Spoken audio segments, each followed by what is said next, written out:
All right, this week's question of the week comes from one of my students. I had made a couple posts about, one, I quoted Mike Tyson one time saying social media makes people feel really comfortable throwing insults without the fear of getting punched in the face for it. Or I made another video comment about,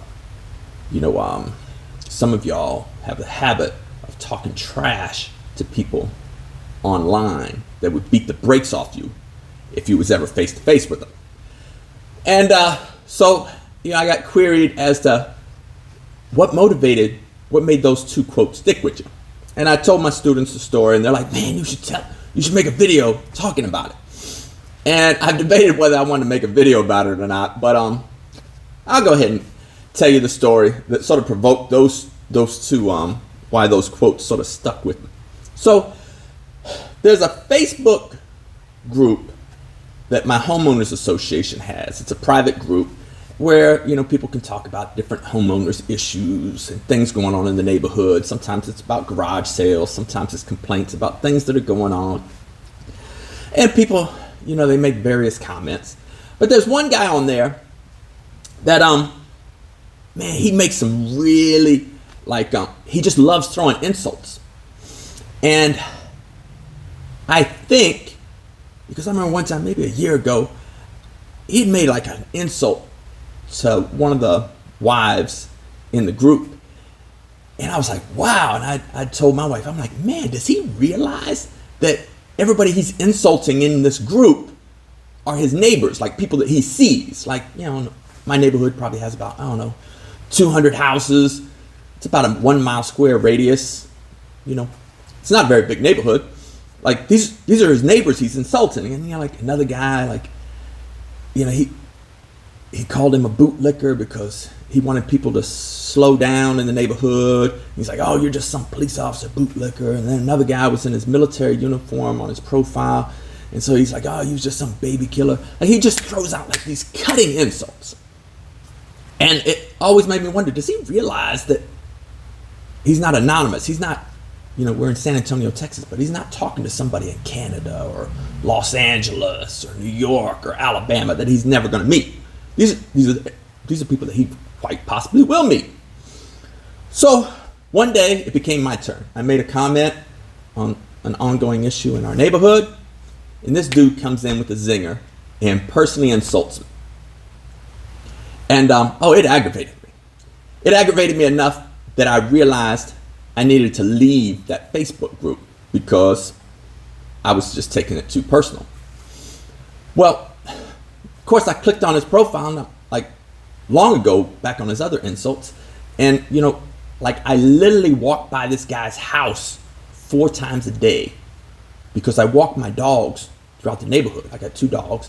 I walk them, each one of them in the morning separately, and then each one of them in the evening separately. And I probably walk 5-10 miles a day, but I walk all through the neighborhood.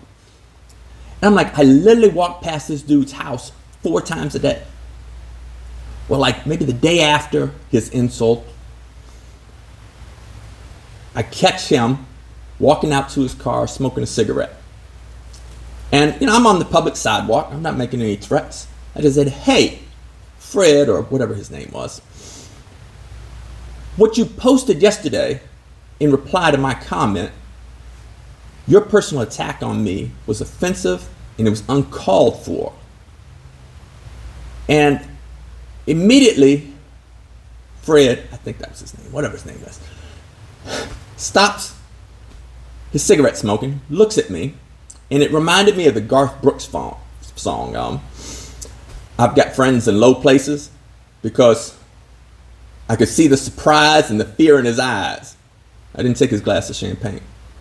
But he never expected to come face to face with somebody that he had insulted, because I suspect Fred is just a troll in a number of places and throws insults like these, and it never dawned on his brain that no, when you're in this HOA group, everybody that you insult is your neighbors that you're going to meet. So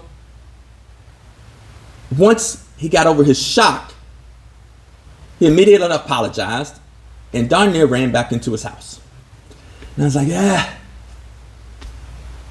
Didn't mean to scare him, but I'm the type of person, if you insult me and then I see you face to face, I'm gonna call you out on it. Like, I didn't threaten him. I didn't say, hey, I'm gonna give you your first jiu-jitsu lesson for free or anything like that. I'll just say, I'm standing on the public sidewalk. You're standing here, and I'm gonna ask you about your comment, about your insult that you directed towards me. And I consider it sort of a community service, because I think I left that HOA Facebook group, but I suspect Fred is a little bit more conservative in the insults that he likes to throw at his neighbors. Or at least he's aware that, hey, when you're in this particular group, you're not only you're not anonymous, and not only are these aren't people that you will never meet. These are your neighbors. So if you insult somebody's wife, you insult somebody, understand that you're going to run into them. And not everybody's going to be as nice as me, where I just confronted him on it. So that was my motivation of the quotes, because every time I see quotes like that, of course, I think of this dude, Fred. I don't know if his name is Fred or not, but I'm going to call him Fred. And so that's it. So if you like throwing insults, you probably ought to learn how to fight. All right, that's my answer for this week's question of the week. Got a comment, questions, feel free to fire below. Till next week, ciao.